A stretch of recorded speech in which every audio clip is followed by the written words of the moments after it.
next case is one where you would expect for her to have a postpartum hemorrhage. So we were very prepared, and I am going to go through it with you, but I'm going to try to be pretty brief so we can acknowledge and answer some of your questions. I've seen a bunch of questions come in. I really appreciate all of the interaction. Okay, so this patient was a 32-year-old G10P9009 at 37 weeks and 3 days, and as an OB hospitalist, I've known as a black cloud. And so, of course, she came in laboring when I was on. She was supposed to have a scheduled repeat, but she had 9 previous pregnancies. 3 of those were vaginal births, 1 C-section. She had then 3 successful VBACs, and then had 2 cesarean births. So she had high risk for postpartum hemorrhage due to her grand mal parity, as well as her multiple operative C-sections. So for a timeline, she presented in labor, and she was set up for a C-section. She had a spinal anesthesia that was administered, and had a fairly uncomplicated C-section. Like I mentioned, we were anticipating that she may bleed, so they had all of the medications in the room and ready, and the postpartum hemorrhage cart was outside of the OR. And intraoperatively, she had a QBL of 862 cc. So it was uncomplicated, not a lot of scar tissue. We were thanking our lucky stars at that point.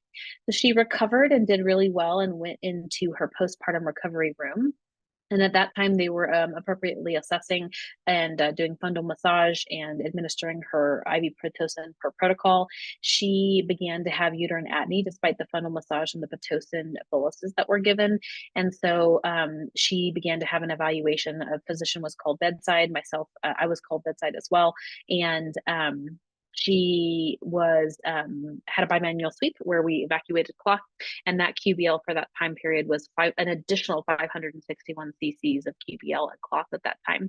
She was simultaneously given multiple uterotonics while we were assessing and trying to get her uterus to clamp down, as well as an antifibrinolytic, and that postpartum hemorrhage cart was brought in.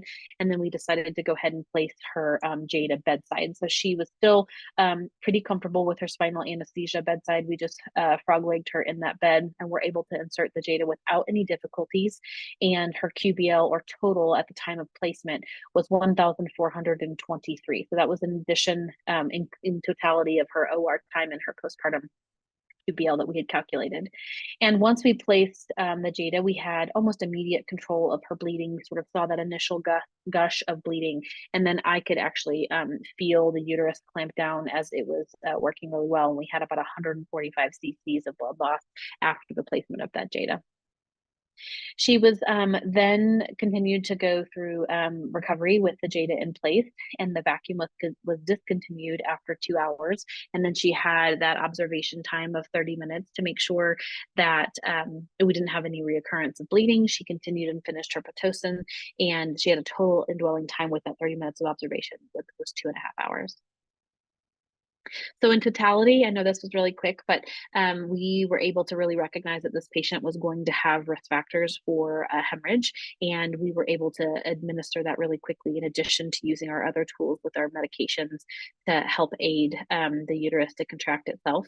And I was able to keep this for only 2.5 hours, and then the patient was able to get up and ambulate afterward with her baby. Her hemoglobin was stable. Postoperatively, she did not require any post blood products, and she had an uncomplicated postoperative course, and she was actually discharged on post-op day 2.